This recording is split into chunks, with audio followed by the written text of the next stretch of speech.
আমরা আল্লাহ আকবার বলে সালাত আরম্ভ করব। আল্লাহ আকবার বলার পূর্বে আমরা সুন্দর করে ওযু করে নিব রাসূলের পদ্ধতিতে। সুন্দর করে ওযু করার পরে আমরা সালাত শুরু করব। আল্লাহ আকবার বলার পূর্বে কোনো শব্দ মুখে উচ্চারণ করা হবে না। প্রথম শব্দ ওযু করার পরে সালাতের জন্য আঙ্গুলের মাথা আকাশমুখী থাকবে, আর কাঁধ সামনাসামনি থাকবে। একাধিক সহিহ হাদিস, কাঁধ সামনাসামনি করে, কানের লতি সামনাসামনি করে, হাত উঠিয়ে ডান হাতকে বাম হাতের কবজির উপরে রাখতে হবে। অবশ্য বাহুর উপরে বাহু রাখা যায় সহিহ হাদিস, কিন্তু কবজির উপরে কবজি রাখারও একাধিক সহিহ হাদিস। এরপরে হাত দুটি বুকের উপরে রাখতে হবে। নাভির নিচে হাত বাঁধার 4টি হাদিস আছে, একটিও সহিহ নয়। এই জন্য আমরা এখানে আপনাদের কাছে একটা জোরালো অনুরোধ রাখবো, যেটা সহিহ সেটাই পালন করার চেষ্টা করি, আল্লাহ কবুল করুক।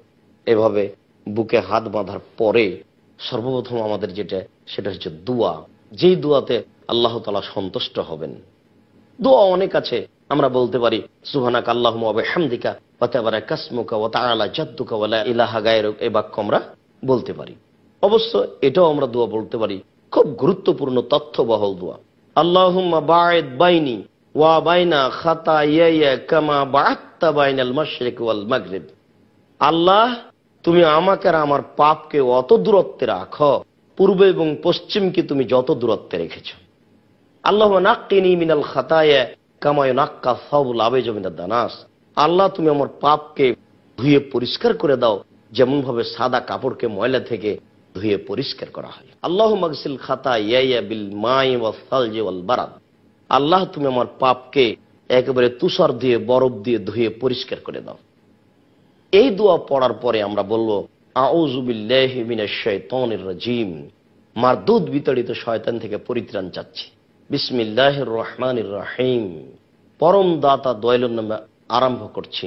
আলহামদুলিল্লাহি রাব্বিল আলামিন, বিশ্ব জগতের প্রতিপালকের প্রশংসা। আর রহমানির রহিম, তিনি হচ্ছেন পরম দাতা দয়ালু। মালিক ইয়াউমিদ্দিন, তিনি হচ্ছেন বিচার দিনের মালিক। ইয়াকা না'বুদু, একমাত্র তোমার ইবাদত করছি। ওয়া ইয়াকা নাস্তাঈন, একমাত্র তোমার নিকটে সাহায্য চাচ্ছি। ইহদিনাস সিরাতাল মুস্তাকিম, তুমি আমাকে সোজা সঠিক সরল পথ দেখাও। সিরাতাল্লাযীনা আন'আমতা আলাইহিম, ওই পথ দেখাবে তুমি যেই পথের প্রতি অনুগ্রহ করেছো, দয়া করেছো। গায়রিল মাগযুবি আলাইহিম ওয়ালাদ-দাল্লিন, ওদের পথ তুমি দেখায়ও না যাদের প্রতি তুমি অসন্তুষ্ট হয়েছো। যারা পথভ্রষ্ট হয়েছে তাদের পথ তুমি দেখায়ও না। আমিন। দীর্ঘ সময় ধরে তোমার দরবারে যে প্রার্থনা করলাম, আল্লাহ তুমি এই প্রার্থনা কবুল করো। সম্মানিত দর্শক মণ্ডলী, একাধিক সহিহ হাদিস দ্বারা প্রমাণিত যে আমিন জোরে বলতে হবে। সাথে সাথে এটাও প্রমাণিত যে ইমাম মুক্তাদি সবাকে একসাথে আমিন বলতে হবে। তাহলে আপনার ফেরেশতার আমিনের সাথে আমাদের আমিন মিলে গেলে অতীতের সব পাপ ক্ষমা হয়ে যাবে, এ কথা আল্লাহ রাসূল বলেছেন। আমরা যদি এক এক সময় আমিন বলি, তাহলে কোন আমিন ফেরেশতার আমিনের সাথে মিল খেলো এটা আমরা বুঝতে পারবো না। আমরা চেষ্টা করব ইমাম সাহেব যখন বলেছেন আমিন শুরু করেছেন, তখন আমরা বলবো। উল্লেখ্য যে চুপে চুপে আমিন বলার প্রমাণে হাদিস ঠিক নয়। এরপরে আমরা বলবো বিসমিল্লাহির রহমানির রহিম, পরম দাতা দয়ালুর নামে আরম্ভ করছি। তারপর যে কোনো একটি সূরা। কুল হুয়াল্লাহু আহাদ, আল্লাহ একক, আল্লাহুস সামাদ, আল্লাহ মুখাপেক্ষীহীন। লাম ইয়ালিদ, তিনি কাউকে জন্ম দেননি। ওয়ালাম ইউলাদ, তিনি কারো থেকে জন্ম নেননি। ওয়ালাম ইয়াকুল লাহু কুফুয়ান আহাদ, তার সমকক্ষ কেউ নেই।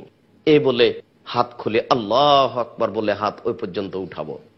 সম্মানিত দর্শক মণ্ডলী, হাত উঠাতে হবে প্রমাণে অনেক সহিহ হাদিস। হাত উঠাতে হবে না মর্মে একটি অগ্রহণীয় হাদিস আছে। এরপরে হাত উঠিয়ে ছেড়ে দিয়ে আপনি রুকুতে চলে যাবেন। রুকুতে গিয়ে রুকুর দোয়া পড়বেন।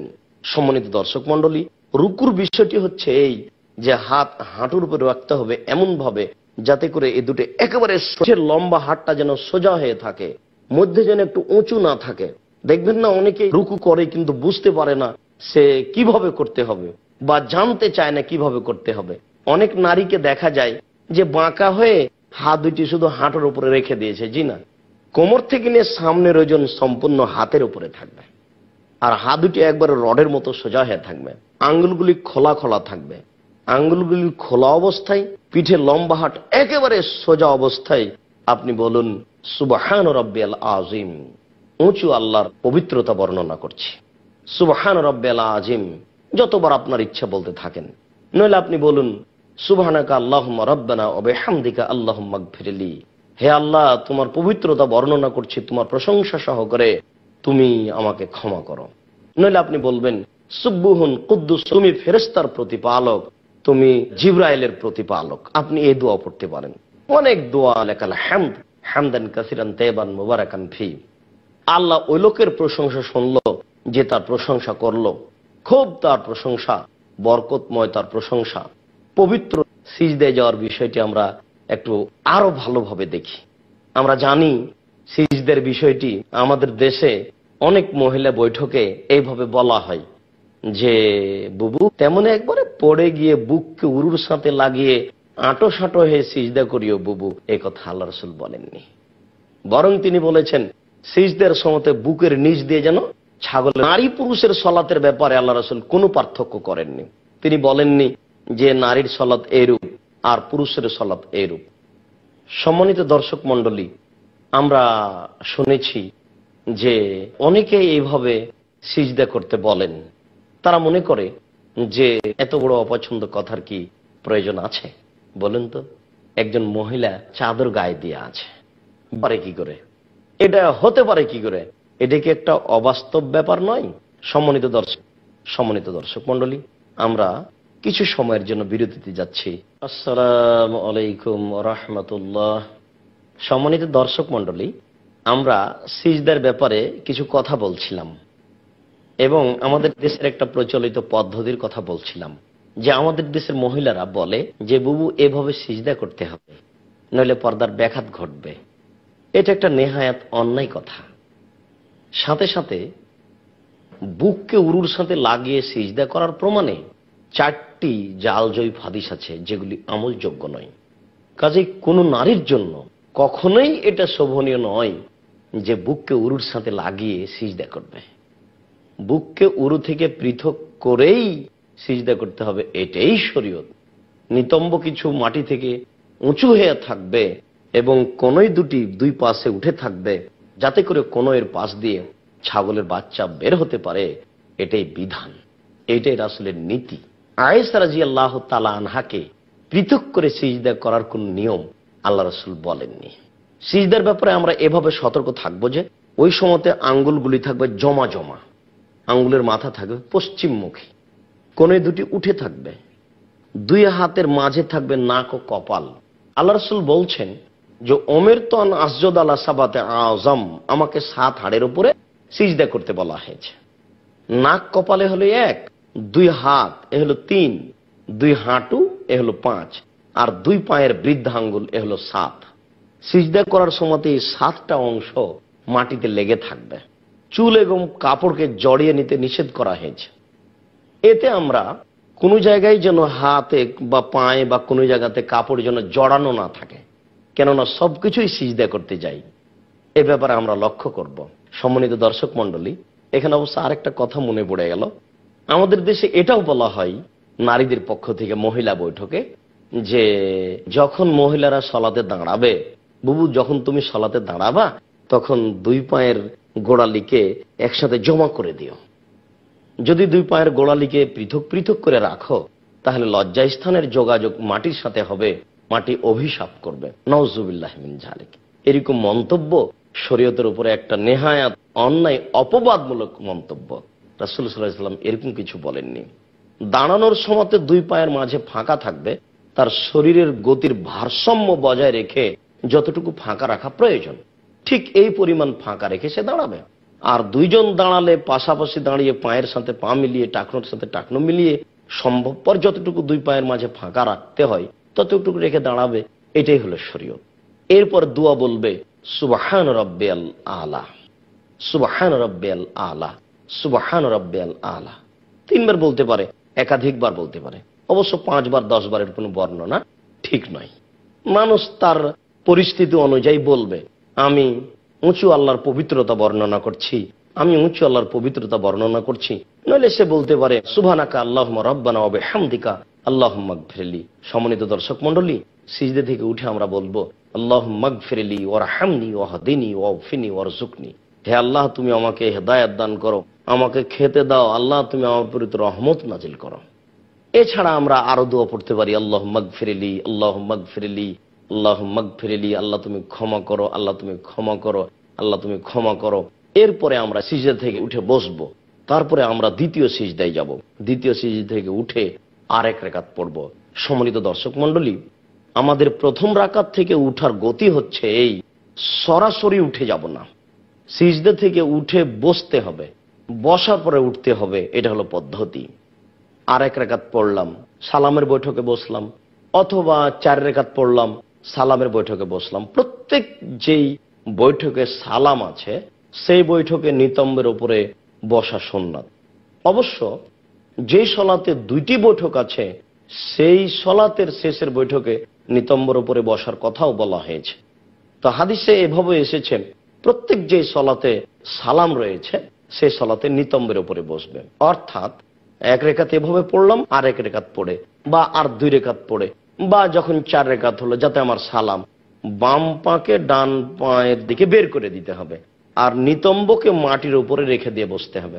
আর যদি সালামের বৈঠক না হয়, আত্তাহিয়াতুর বৈঠক হয়, তাহলে বাম পায়ের পাতা বিছিয়ে দিয়ে বাম পায়ের পাতার উপরে বসতে হবে আর ডান পাকে এইভাবে দাঁড় করে রেখে দিতে হবে, যেন ওই বৃদ্ধাঙ্গুল ওটা পশ্চিমমুখী থাকে।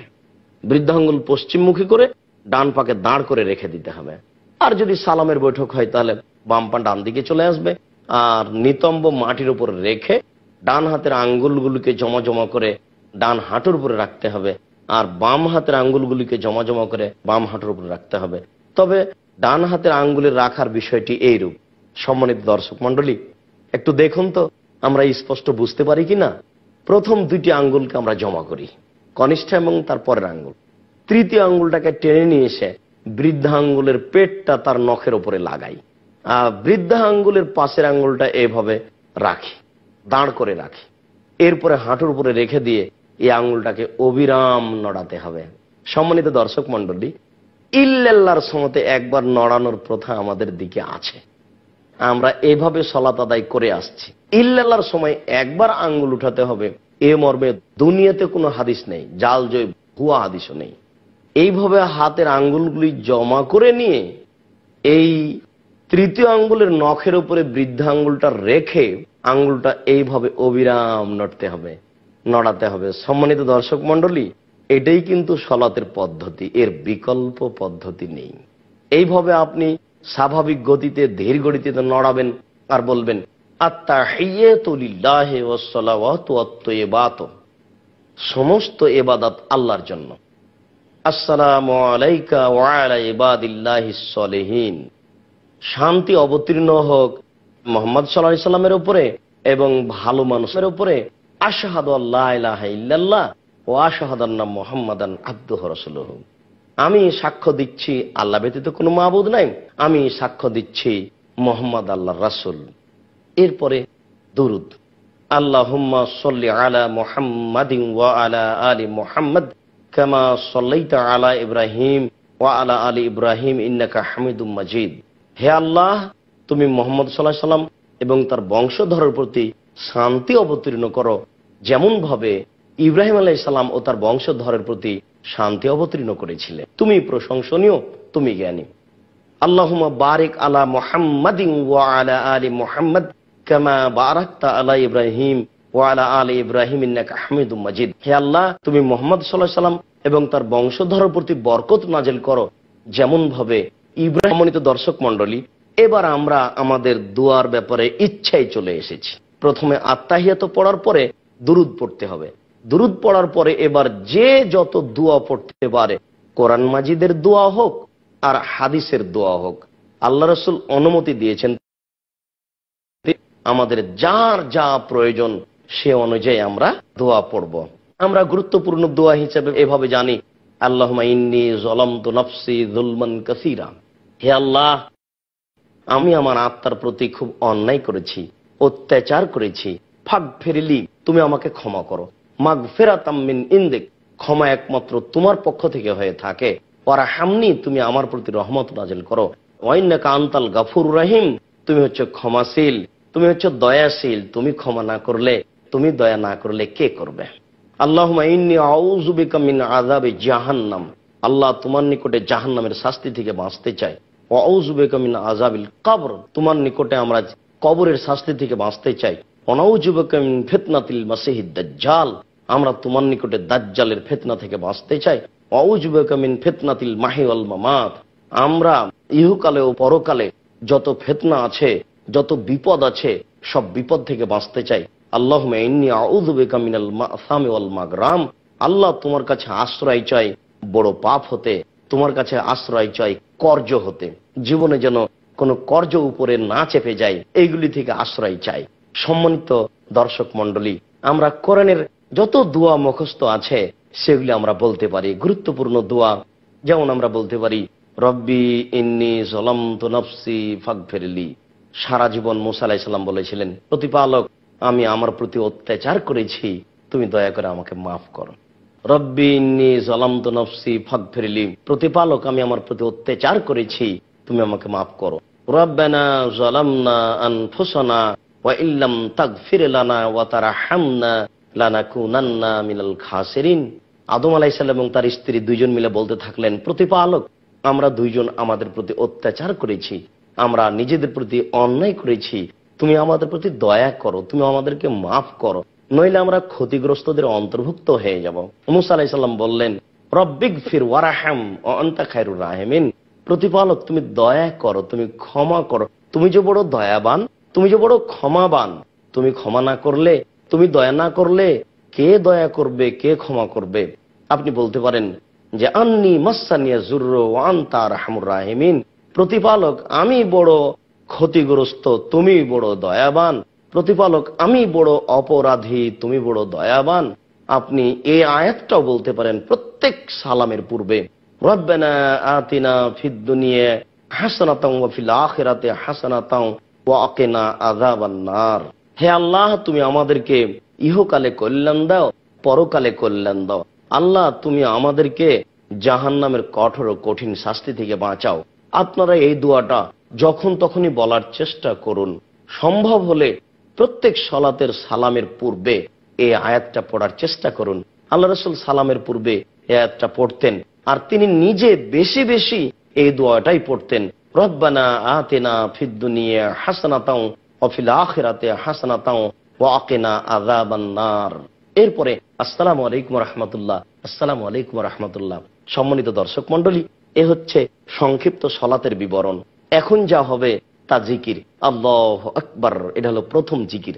আস্তাগফিরুল্লাহ আস্তাগফিরুল্লাহ আস্তাগফিরুল্লাহ, আল্লাহুম্মা আনতাস সালাম ওয়া মিনকাস সালাম তাবারাকতা ইয়া যাল জালালি ওয়াল ইকরাম, লা ইলাহা ইল্লাল্লাহু ওয়াহদাহু লা শারীকা লাহু লাহুল মুলকু ওয়া লাহুল হামদু ওয়া হুয়া আলা কুল্লি শাইইন কাদির।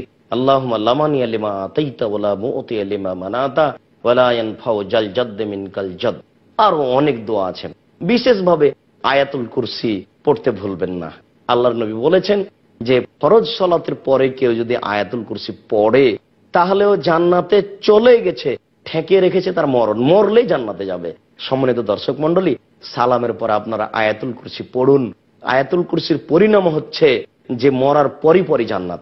সম্মানিত দর্শক মণ্ডলী, আমরা যেভাবে সালাতের বিবরণ দিলাম, আশা যে আপনারা আরো 5টা বইয়ের সাথে মিলিয়ে এইভাবে বিবরণটা জেনে শুনে রাসূলের পদ্ধতিতে সালাত আদায় করবেন, যে সালাত আল্লাহ কবুল করবেন, যার বিনিময়ে আমরা জান্নাত লাভ করব। আল্লাহ তুমি আমাদেরকে কবুল করো, আল্লাহুম্মা আমিন। আমাদের সালাত যেভাবে পড়লে তুমি কবুল করবে সে সালাত আমাদেরকে শিখিয়ে দাও, আল্লাহুম্মা আমিন। এই দাবি, এই দাওয়া তোমার দরবারে রেখে আমরা সংক্ষিপ্ত আলোচনা এখানে শেষ করছি। আসসালামু আলাইকুম ওয়া রাহমাতুল্লাহ।